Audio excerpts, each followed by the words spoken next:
এটা খুবই বাস্তব। এটা নিয়ে আগে অনেক ধরনের গবেষণা হয়েছে, আপনারা আজকে স্ক্রিনে আমার কাছে দেখতে পাবেন।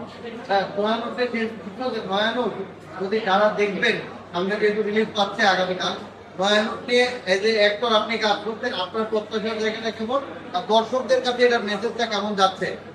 ওই যে যেটা বললাম, দর্শকদের কাছে মেসেজ হচ্ছে, দেখেন মেসেজ আসলে সব জায়গা থেকে পাওয়া, এটা আমরা এখানে দাম দিয়েছি, এখানেই মেসেজ। এখন মনে করেন অর্থের কথা কিন্তু এখানে অর্থের সময় খুব খারাপ। একটা মানুষের অনেক ধরনের অবস্থান থাকে, একটা পর্যায়ে তার বা বিভিন্ন মাধ্যমে মোটামুটি একটা জায়গার মধ্যে যাই, যাওয়ার পর আবার কোনো স্মরণ হয়। কারণ আমাদের দেখে যাচ্ছে আমরা আরো চাই, যেখানে আমার মাসে 20 টাকা দিল, সেখানে আমার এখন 90 টাকা বিল করছে না, কারণ আমি চাহিদা বাড়িয়েছি, আমি আর আমার জায়গা মধ্যে সীমাবদ্ধ নেই। তো এই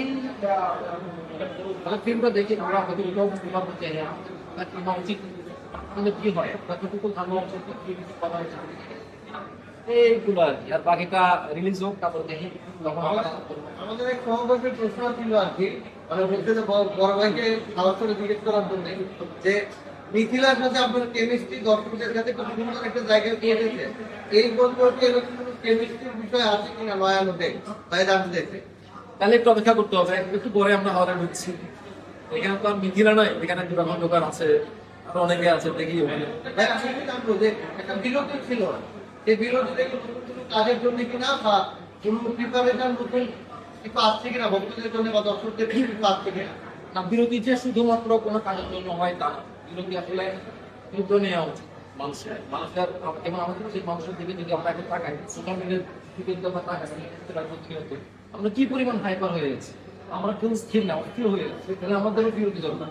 সুতরাং বিরতি সব জায়গায় শুধু কাজের ক্ষেত্রে নিজের কাজ নাহলে আমরা কাজ পেলে কেন মনে করে চলে যাই, কেন করতে গেলে রিল্যাক্স করার জন্য।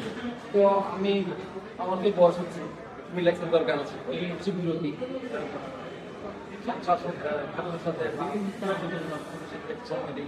এই কারণে আর আমি প্রতিনিয়ত কাজ করে উঠতে পারি প্রচন্ড কিছু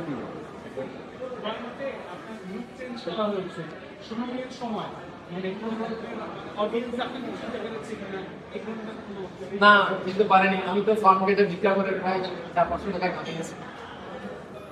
এটা করতে গিয়ে কিনতে পারার কথা না, এটা রূপ তো চেঞ্জ ছিল, একদম একটা মিট ছিল। ভাই অ্যালান সোবর এমন একটা ইন্ডাস্ট্রি ফিগার হয়েছেন যে অ্যালান সোবরকে বেস করে যে গল্পগুলো এসেছে প্রত্যেকটা দর্শক নিয়েছে, কমিক চরিত্র এসেছে, কমিক বই আকারে হয়েছে।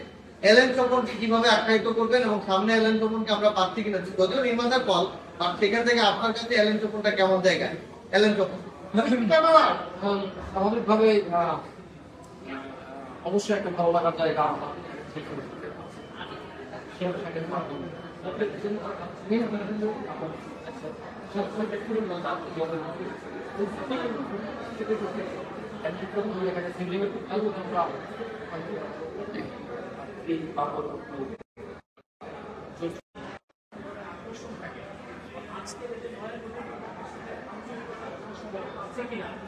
যদিও না থাকে, আপনি সেই আঞ্চলিক দিয়ে এই বিষয়টাকে দেখার জন্য দর্শকদেরকে আহ্বান করে